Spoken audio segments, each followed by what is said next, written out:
Never in our history have we been more social skill deprived than we are right now in 2024. And I'm going to tell you exactly why. Actually, I'm going to tell you exactly how to develop those social skills, to become a social master in and of yourself. But first, you have to understand where I came from and how I learned this, how I came to understand the art of social capability.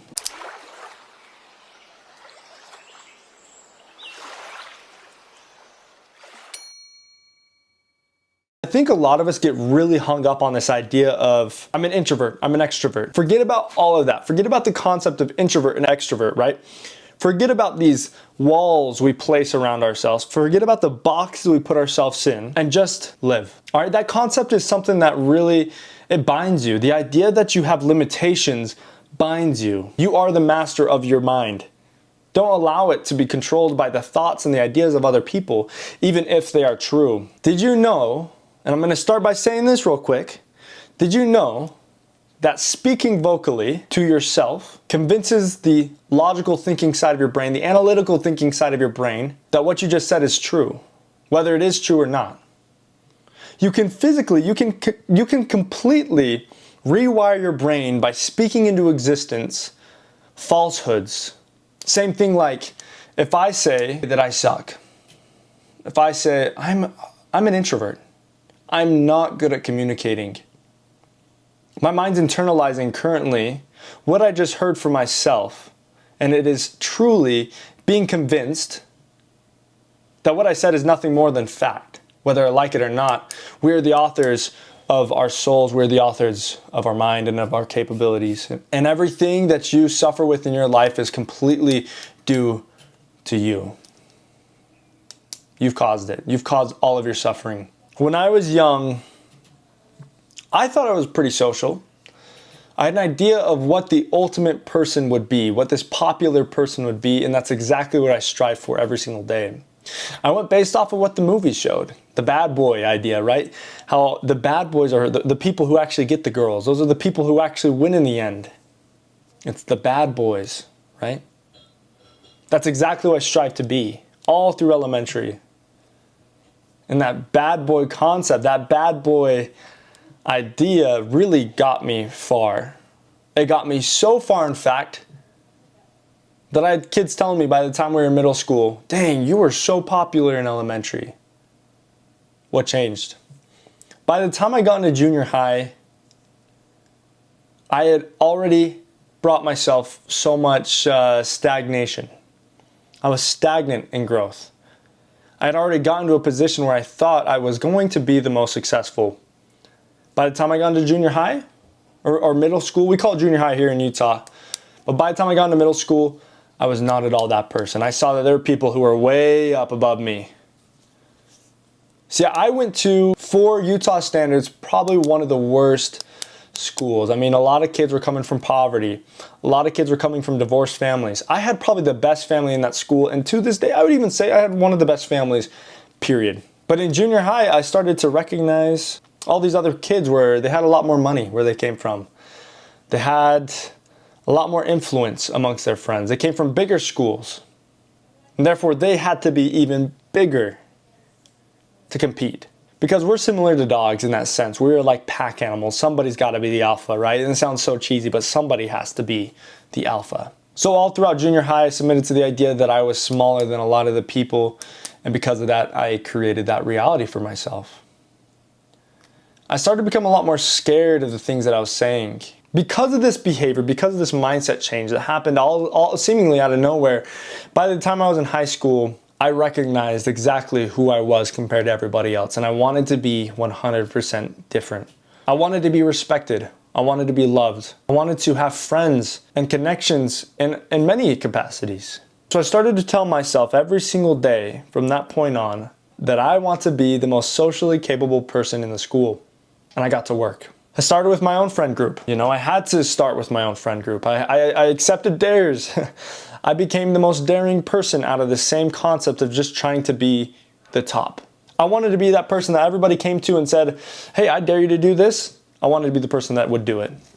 The most unafraid person, which is highly admirable if you're a man. And by the time I was a senior, I was exactly what I wanted to be. I thought I was socially on top of the world, and I really did feel that way. I was very confident in that fact. Doesn't mean I didn't fail every once in a while, because life is always about learning. It's a process that is continuous forever. By the time I graduated, things started to change. I actually left for 2 years on in that ecclesiastical mission to go to a place I'd never been before, around people I'd never met, in a culture I completely did not understand, and I had to relearn everything. And I was completely socially awkward when I got into that phase. In fact, I even developed a little bit of social anxiety, which I also was able to overcome later.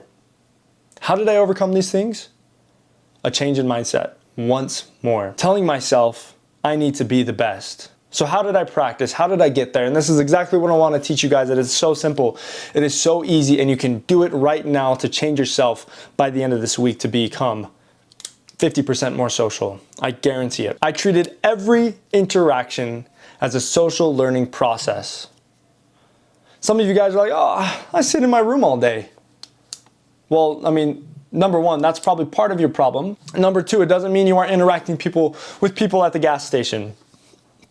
Doesn't mean you're not interacting with people at school. Doesn't mean you're not interacting with people online. You have 100 opportunities and you waste probably 90% of them by being mundane in your responses. So when you're at the gas station and you see that person, that store clerk who was just bored out of their mind, and you're buying your chocolate milk, you got to start breaking the ice.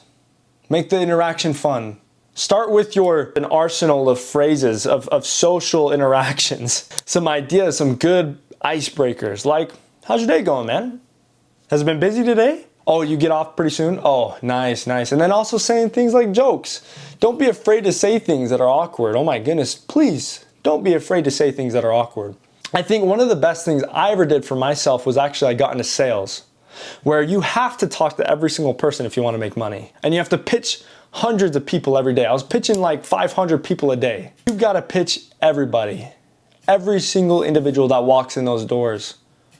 And sometimes it's just repetitious speech where you say the same thing over and over and over again. But you're like, okay, maybe that's not the best technique, but actually it is, because a couple of those people are going to stop and want to talk to you, right? You've got a lot of socially powerful people who will make you feel good regardless of the cheesy, crappy things that you're saying. And you probably sound like an idiot, but to them, you know, they are so good at communicating, they will talk to you regardless. And so what does it do? They ask more questions. And you're hearing the questions that they're asking, and you're saying, oh, I better add this to my arsenal of questions. I better add this to my social arsenal of icebreakers. Little by doing sales, I started practicing amongst the janitors at Cafe Rio, the people cleaning the store, the table. I started practicing with those types of people. I started practicing with people at TJ Maxx. I became best friends with every single store clerk that I dealt with on a regular basis. And I built myself a brand. By going to 7-Eleven, holy crap, me and my friend would go there all the time, and we built the best relationship with the workers there. They'd come out and talk to us about cars. They'd look at our car, we'd look at their car. We found similar interests and became really good friends. They started actually cutting us deals. When does 7-Eleven ever give you 50% off? When does 7-Eleven ever give you a free purchase just because, hey, we're tight with you? Well, good things happen when you make people feel good. When you make people feel loved, when you make people feel wanted. In any social situation, if you start targeting the people like yourself who are socially awkward a little bit, they develop a love for you. They develop a care for you. And if you can just sound interested, just if you sound interested in the things that they like, then you are everything to them. That in and of itself is true leadership. You probably don't know an ounce about Sonic the Hedgehog, but you're talking about it with this kid and he is so happy you're talking to him about it. You're asking him, okay, who is he? No way, he sounds so cool. That is so awesome. And sometimes it's all about sucking up your pride, because you actually do know who Sonic the Hedgehog is. You know what kind of people like Sonic the Hedgehog, right? But you got to sock up your pride, because it's not about you. It's about helping other people. And that is 100% what social skills are about. It's about faking it 90% of the time. And eventually you become a very real, honest person. You want to be this loving person. You want to be this person everybody loves. You got to fake it till you're there. And if you aren't practicing every single day, if you aren't trying to have a little small talk conversation with the guy at 7-Eleven, then you're failing. That's the reason why you are so socially inadequate. Because you don't try to talk to people. You don't care about talking to people. And if you really cared about gaining these social skills, you would start right now. In fact, I'm gonna give you permission to go to 7-Eleven, buy a bag of chips and a drink, just so you can say hello and ask how this guy's day is going. And I promise you, if you do this every single day, by the end of this week, you'll be 50% better. And it should only take 2 weeks to become the best version of yourself and practice on and on and on, repetitiously forever. There's a reason why you're lonely. Don't allow yourself to be lonely anymore. You don't want to be lonely. You want to have friends. You want to have a circle of people. You want to meet the girl. You want to win her. So start by practicing with the 7-Eleven clerk, and you'll 100% be successful. It's going to sound weird, but I'm going to finish with one last idea.